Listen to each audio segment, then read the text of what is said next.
This is Lynn Woolley, and you're listening to the Vic Feazell Show podcast.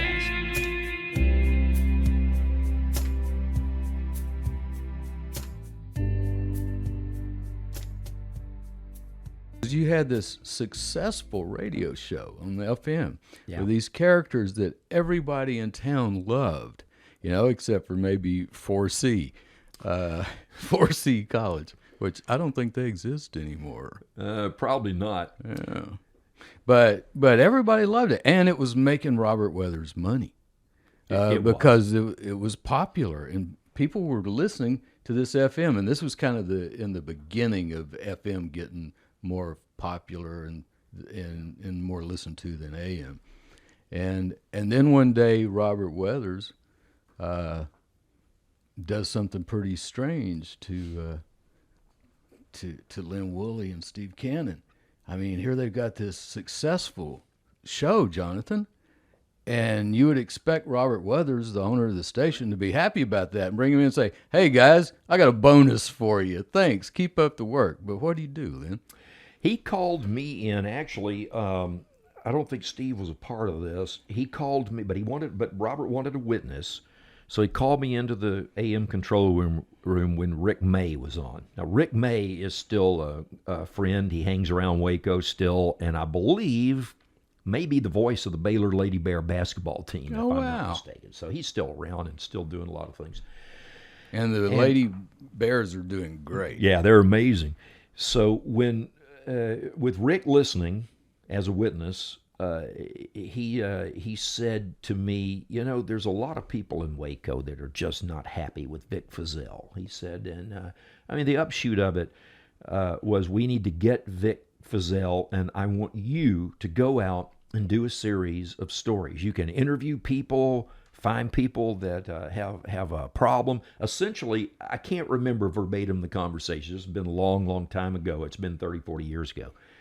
But not only was I a guy who enjoyed doing comedy on the radio, I was also a serious news guy. And when I wrote the news stories, they were not comedy, they were real. Mm-hmm. And I had been a newscaster at WFAA in Dallas, at KRLD in Dallas. I'd been a news director in Dallas. I had done the news in Austin at KNOW. Since then, I've done the news at KVET in Austin. And I had done serious news shows like News 8 Pro back on Channel 8. And my news and my comedy were separate, and I took the news serious. Yeah. If I ran a story, it was going to be factual to the extent that I could do it. This Right. is before the days of fake news and all the stuff that we have going on now. Journalists still had ethics back then. They Exactly. subscribed to certain ethical standards. Exactly. You can't hardly find that in a journalist's office anymore, if they even have an Well, office. Brad Sham, for example, who's a friend of mine and who did the Texas Rangers baseball for a while. He's, of course, longtime voice of the Dallas Cowboys. I worked with Brad for a couple of years at KRLD. He would not eat free food in the Texas Rangers press box if it was provided by the Rangers baseball team. Yeah. He said that will compromise me. Yeah. Well, I was kind of like that too. And to this day, I won't let a politician pay for my lunch. Unless it's at a really nice high-end taco establishment. But Fair. But, I did take the news part of the job seriously. And, I always thought when you're doing research for a news story, the research comes first, and the conclusion to the story comes after you've done the research. Right. If it's done the other way, then that's evidence of malice in a allowable case. Well, That's sure. called preconceived storyline. That's right. I got this preconceived storyline. Now go find the facts to support my conclusion, or make something look like a fact to support my conclusion. Well, exactly. Yeah. Exactly. And no matter which side of the aisle you're on, you're seeing that going on today. Oh gosh, it's just awful. It's amazing. We could easily do an episode on that. We could. It's what brought down the Greek democracy was when they got to where they didn't know the difference between what was true and what was false. Sophism. Yeah, there was a very famous novel written about that called 1984. Yeah. And so it's sort of where we are today. But in those days, remember, in the days we're talking about, there was ABC, CBS, NBC. Local radio stations could have an AM and an FM, and that was it. It was a very, very different media landscape than we have today. Yeah. There was no Fox News. I'm trying to remember. CNN came in about that time, I think. Yeah. Didn't it? Was CNN starting in Starting the mid-80s? with their 24 hours schedules and all of that. Right. Yeah, and what Robert Weathers did, what he said to you, that might be SOP, standard operating procedure today, where the owners will direct the news. But back then it wasn't. It was not. That was rare. That was odd. I imagine that really set you back. Well, and at WFAA, I had a news director named Bob Scott, and I loved Bob to death, still do. I don't know where he is, haven't heard from him in years. We had some differences here and there on how the news should be presented, stylistically. But he was the king of memos. I've never worked for anybody that wrote more memos. And, of course, when I write a book like this, I have all those memos. Yay. I have all my notes from I all saved those all days. of that. That's how we're doing this podcast. Yeah. And I interviewed Ronald Reagan. I had no idea he'd be president, but I could go back later. I still had the notes. That's Still cool. had a copy of the story I wrote at the Fairmont Hotel and phoned in. But Neat. the weird thing about this was that this was not something Robert was doing for Robert. It wasn't going to make him any money. This was something Robert was doing for the establishment, which Cannon and I and Charlie Bob and Hughie and Miss Lillian, we had a name for the establishment. And we had a great time with that name. We called them the powers that be. Yeah. And that's all we ever called them. Yeah. And they were as much a character on the show as anybody else. And I mean, there was oh gosh, what was it? I could refresh my memory, but there was a mayor pro tem opening in Waco. And there was a person on the council that in any normal time would have become the mayor pro tem. It was just a formality. But for whatever reason, the city council decided, I believe it was a lady, decided to skip her and name somebody else mayor pro tem. And they just passed her by and went to somebody else. So Miss Lillian gets a letter. And it was, why is such and such, why was she not named mayor pro tem? And Miss Lillian, so it's obviously it happened during a great religious tradition, the Passover. And you know, these punchlines, I have to say. well, the one that everybody driving in wrecked the car on was, "Dear Miss Lillian, how come some people are white and some people are black?" Wondering in Waco or something like that. She comes on, she says, "Dear one," this may have been a Charlie Bob routine. I can't remember. It's been so long. The reason that some people are white and some people are black, and of course doing it in the character voice, Right. it depends on how much pork you eat. Okay. And Cannon says, or I did, Cannon was probably doing the voice. I said, "What are you talking, what does that possibly have to do with how much pork you eat?" He said, "Well, everybody knows skin color is based on how much pig meat is in the skin." Wow. And we stretched the envelope a little bit. That's edgy, man. Back then, not so much. Today, somebody would get offended. It reminds me of like Blazing Saddles. There's no way Oh, Blazing yeah. Saddles could come out now. I know. Looking at Or that. even the jerk. Well, when Yeah. we moved over to, we got even edgier than that. We went over to 106 in Temple, Killeen after we left. We got a little more edgy. Every morning at 7 o'clock, we would do the morning stretch. And all it was a whole bunch of montage of women going, "Oh." And then we'd talk over it and we go, "Don't stretch with your right foot if you're driving. That's got to stay on the accelerator, you know." And Cannon and I would go, "Oh." We had a few complaints, but it was fun. And we did a continuing joke one morning where we got there and the floor was wet. And so we've been there about an hour in, and the floor was about an inch deep in water. And Charlie Bob said, "I've sent Hughie over to Kmart to get a sewer snake. We think that there's a clog somewhere." And Hughie said, I'm not going to put a snake in that commode. But anyway, we got through that. We did this thing for the whole 3 hours of the show. And right at the end of the show, Charlie Bob comes in and announces that the water level is going down. By that time, we were standing on our chairs. Oh, my goodness. Now, understand, there wasn't a drop of water on the floor, but we had sound effects of water. Oh, okay. Yep. Okay. We had sound effects of water, and it was a beautiful illusion. Oh, my goodness. And so, Charlie Bob, we'd like to sit in our chairs again instead of stand in them. Can we get this leak fixed so the water will go down? Well, Charlie Bob comes in. He said, Hughie comes in, I believe, and he says, Charlie Bob said he's found the problem. He says there's a housing project stuck in the pipes. So, what? He said, that's what he said. There's a housing project stuck in the pipes.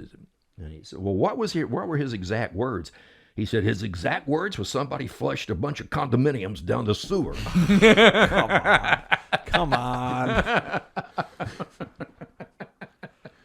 One morning we got there. I got to tell you this one because this is one of my favorites. It was really cold. It was 13 degrees. This was back before global warming. Literally, the temperature was 13 degrees Fahrenheit. Well, Charlie Bob, if you remember the old weather guys at Channel 10, they had the TX weather tower. Well, Right. Weather tower was silly. We made fun of that. So Charlie Bob had his own weather tower. He would climb up and get the reading because for some reason you couldn't do that at ground level. So we were making fun of Channel 10 on that one. So Charlie Bob goes up there and he says that it's so cold that the thermometer has burst. So he says, I've sent Hughie over to Kmart to get a new thermometer. Well, so this goes on, and I said, we'll get the temperature from the Associated Press until he gets back. So he said, the Associated Press saying it's 13 degrees. So Hughie gets back, they install the thermometer, and Charlie Bob comes in and says, I got it installed, and he says, I'll have the reading for you in a minute. Well, a couple minutes pass, we play a couple of records. Charlie Bob comes in and says, the official temperature on the Q106 weather tower is 98.6. I said, Charlie Bob, that can't be. The AP says it's 13 degrees and it's freezing outside. He says, let me go try again. So he goes up there, he comes back, he says, nope, it's 98.6. And he says, what kind of thermometer are you using? And Hughie says, well, they were out of regular thermometers. I had to get a rectal thermometer. He said, well, Charlie Bob, how exactly did you get the reading? He said, I just followed the instructions on the box. Oh, man. Come on. And then we'd play a jingle and hit the thing. But we had a lot of fun. But it got dead serious, though, when Robert called me in and said, we had to get Vic Feazell out of office because official Waco, essentially the powers that be, didn't like it. So I decided, fine, I'll go out and I'll interview a bunch of people and I'll see what I can find out. But I'm not going to go and check on whose lawsuits Vic Feazell had won and therefore created enemies in the process. I'm not going to do that. So I talked to a lot of people. I talked to the Deputy Chief Waynesburg. Oh, Dan Weinberg, yeah. Weinberg, right? Yeah. Talked to him. Didn't get any bad vibes. Yeah.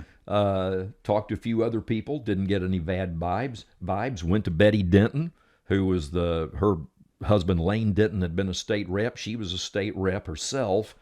And that was an interesting little sidelight because while I'm interviewing her on mic, she says, you got a loose button. Let me get a thread. And I'm interviewing her. She's sewing this button on my shirt. Very interesting stuff. I remember all this mostly because I wrote it down and put it in the book. But Betty's a sweetheart. She is. She really is. And Dan Weinberg, what a guy, man. Well, he was Jack Harwell's chief deputy. He was a captain. Yeah. And he actually went with Harwell to Georgetown, and just the two of them picked up Henry Lucas and took him away from Sheriff Jim Boutwell. Yeah, and Boutwell wasn't happy about it. He wasn't happy at all. So Yeah, Weinberg, quite a guy. Betty Denton, total sweetheart. But I saw it on the button, doesn't surprise me. I didn't find anything negative other than from a few people who you had been an opponent in the courtroom. Right.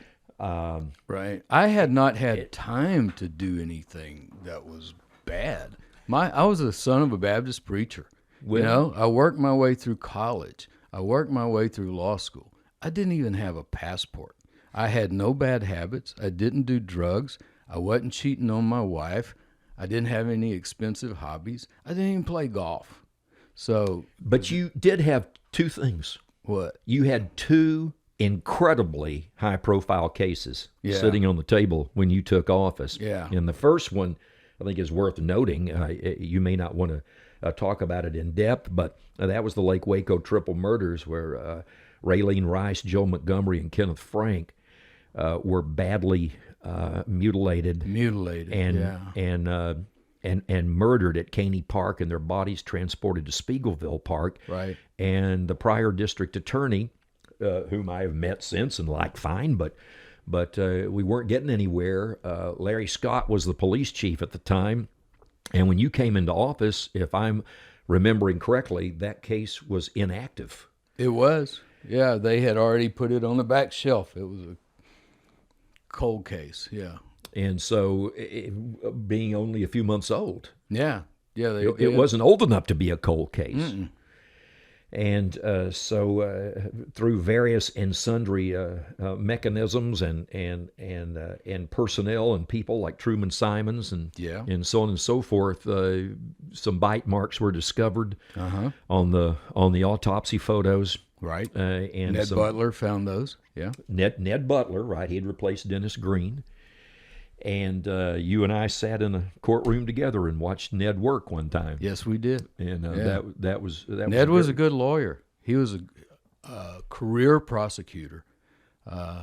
Spitting image of Burl Ives. Remember Burl Ives? Absolutely. The Jimmy Crack Corn guy. Little bitty tear let me down. And Mr. In Between. He looked like he was a grumpy Burl Ives. He was more like Big Daddy Burl Ives from Cat on a Hot Tin Roof. He did have that look, the little white beard with the point on the end of it and all that. Yeah, but he was a good lawyer. Well, those bite marks ended up matching David Wayne Spence. Yes, they did. And David Wayne Spence was executed. Yes, he was. Yeah, all right, we left tried him twice. That left the Melendez brothers. And it left Mohammed Munir Deeb. Yes. And there's lots of differences of opinion still to this day. Oh, yeah, there are. No, they're all gone, too, right? They're all deceased now. They're all dead. Okay. They're all the defendants are dead. Deeb died of cancer, as I remember. I didn't know about the Melendez brothers. Yeah, they died in prison, serving their life sentences. Spence was executed. We prosecuted Spence twice, once here and then once in Bryan College Station. We prosecuted him for Raylene Rice in College Station and for Joe Montgomery here in Waco, and tried the cases differently. In the first one, we used a lot of jail testimony, snitch testimony. In the second one, we didn't use that at all. But in the second one, the Melendez brothers had decided to plead guilty by then, and they took the stand and testified. Very compelling testimony. If anybody has any doubt, all they got to do is read their testimony. Very compelling. So essentially what happened then was you got that case behind you, and boom, there was Henry Lee Lucas. Yeah, there was a little bit of an overlap. We had started Henry Lucas, but it was very informal. It was in late 1984 we started looking into this doesn't make sense. There's no way this guy could have committed all these murders, and we know pretty sure he didn't commit these in our county. Well, it's interesting. I used to, I don't know if you even know this, or if you've read the whole book, you know it. But for a while, I got assigned what I thought was the most awful beat in Dallas. I didn't want to do it, but I had to do it or quit. And that was the Federal Building.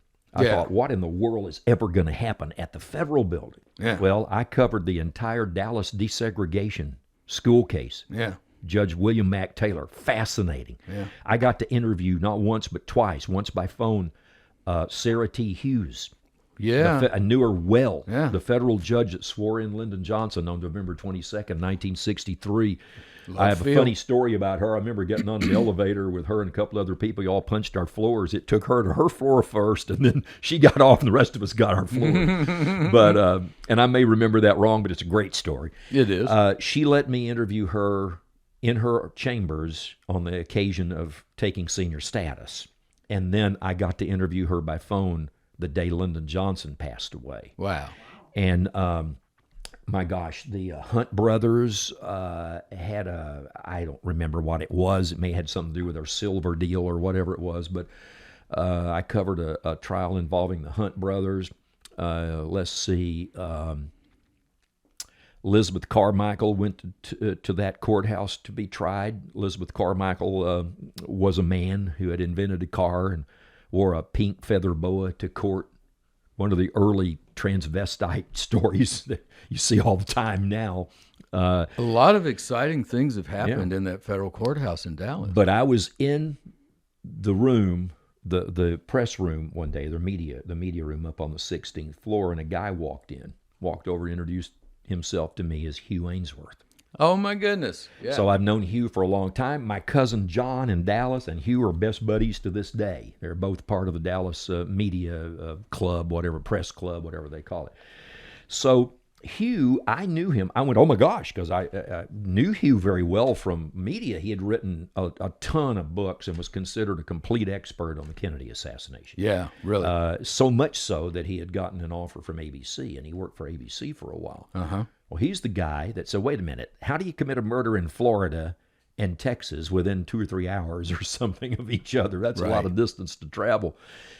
And I think you'll know this part of the story better, but you and Hugh got together. Yeah, Hugh was our in the beginning, our main resource until the Attorney General got involved, Jim Maddox, another man I love, Jim Maddox. Truman Simons one day mentioned to Carlton Stowers. Carlton was at the courthouse watching one of the Lake murder trials because he had decided to write a book about the Lake Waco murders. Careless Whispers. Careless Whispers. Yeah, he's an author from Cedar Hill up near Dallas. He had been a sports writer before this. This was his first true crime book, and he won the Edgar Award for it. It's still in print in paperback. But Carlton Stowers was there working on Careless Whispers, and Truman mentioned to him about, we're looking into this thing on Henry Lucas. We don't think he could have killed all these people. And Carlton's eyes got big, and he says, you need to talk to Hugh Ainsworth.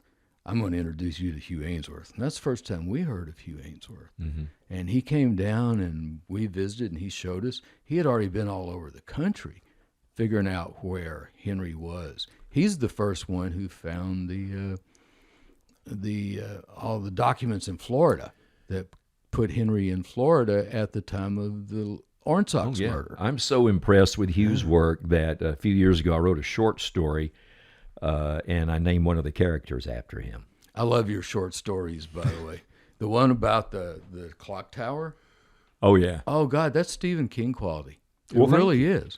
Two science fiction magazines passed on it, so it's still sitting there. Well, they're stupid. They didn't really read it. They just scanned it, because if you really read it, it's moving. It takes you with it. I mean, it pulls you along. I just loved it. And when I wrote this chapter about you in the last great days of radio, I didn't realize at that time the style I chose to write that in. I wanted it to read like a murder mystery. Oh wow! I wanted it to read like fiction, but be not nonfiction. Bill O'Reilly. I don't know if you like Bill or have any involvement with his books at all, but his killing series are amazing. Right now I'm reading Killing Kennedy, and he writes it in that style. Oh, wow. Same style. Everything is moving along like it's a novel. There's no politics in it. None at all. But it's he's doing what Kennedy was doing and what Jackie was doing.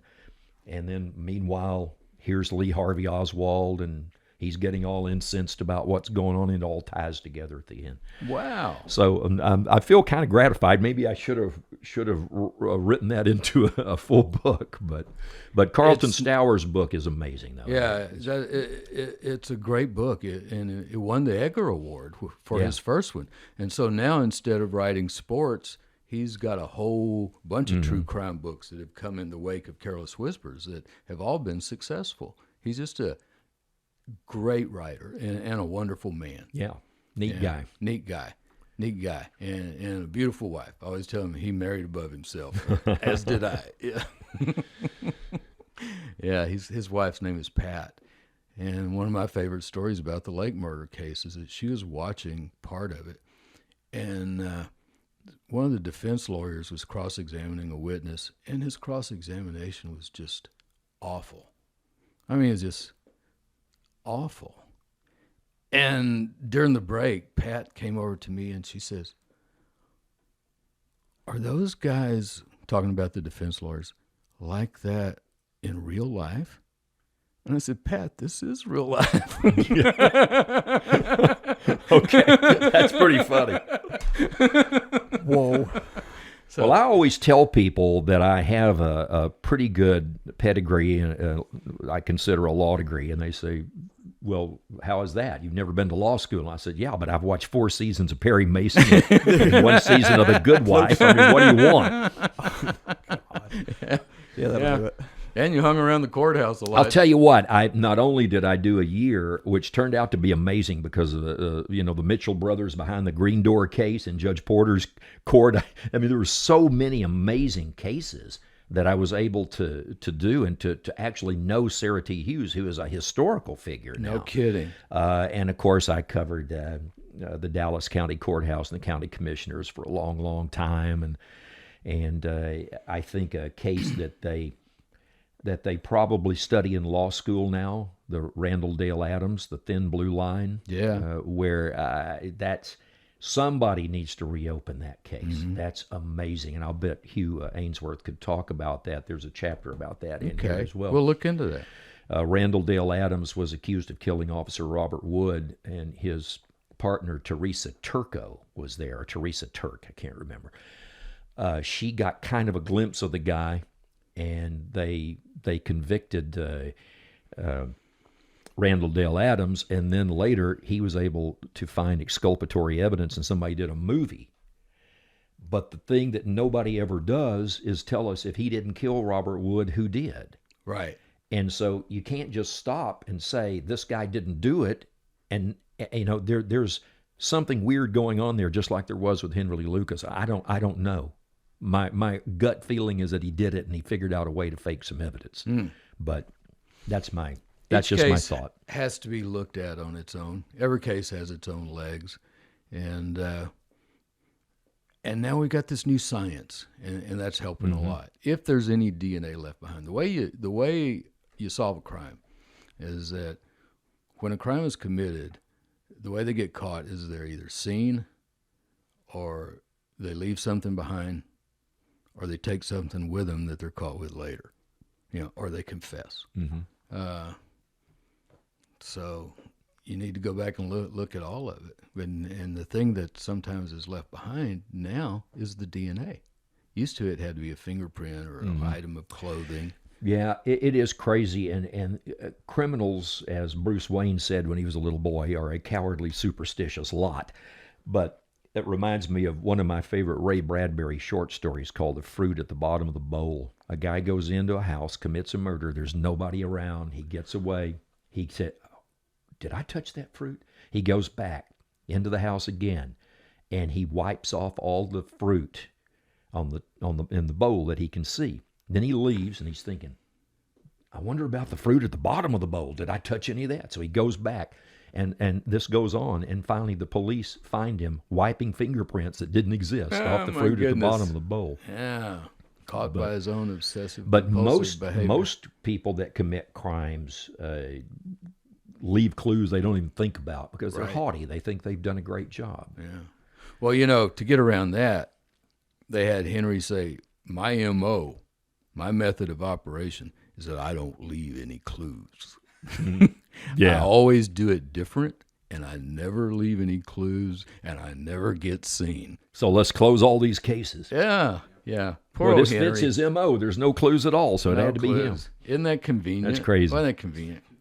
Hey, we're talking with Lynn Woolley, radio legend Lynn Woolley, my friend Lynn Woolley, even though we're on opposite ends of the spectrum politically. Not really. I've gotten to the place, Lynn, where I appreciate everybody's point of view, and I don't have much of one of my own.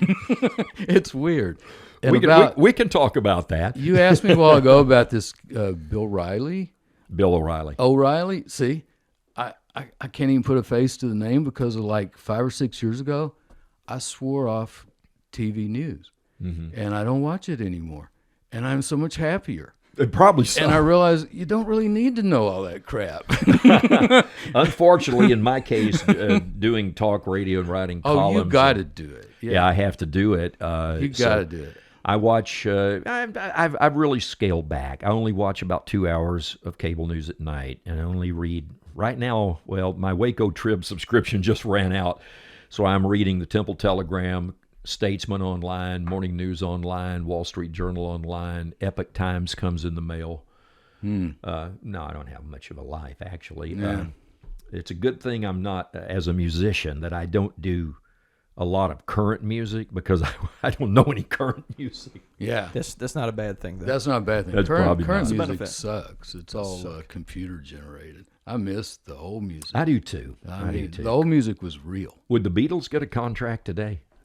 I mean, Probably. you know, Frankly, not. I don't think and I've had this conversation, I don't think the Beatles would have ever existed today. Because to become like the Beatles, you had to have time to get to that level of skill. No one's got the time anymore. There's so much distraction. There's just no way to even get there anymore. Yeah. and we, they wrote. we will never see a Beatles again. The in my problem opinion. with the Beatles, if they were forming today, the thing that would hold them back the most is they wrote good songs. They did. They wrote And good good songs. songs don't get on the radio anymore. And they practiced and practiced and got good. They paid their dues. They performed anywhere they could. They slept in mop closets and Yep. broom closets and went days without taking a shower because they had no place to do it because they loved the music. But the talent won out in the Oh, end. man, and I yeah. don't know if that works today. yeah. only money does. Yeah, it's kind of sad. Although occasionally there will be that outlier that breaks through with something original and something new. And one of those outliers is my friend MC Yogi. If you haven't listened to his music yet, Google MC Yogi. He's got some great videos on YouTube you would enjoy. I just love that guy's music, and he speaks the truth. I mean, his music means something. And while we're talking about music, yeah, there won't be any more Beatles, but there's still a lot of good old guys left around, and one of my favorites lives right here in Waco, Billy Joe Shaver. I love Billy Joe Shaver. I mean, that's a man who has a way with words, and he don't take crap off of nobody. I love him. I really do. One of my favorite songs is his. It's Love Is So Sweet, It Makes You Bounce When You Walk Down the Street. This is Lynn Woolley, and thank you for listening to the Vic Feazell Show podcast.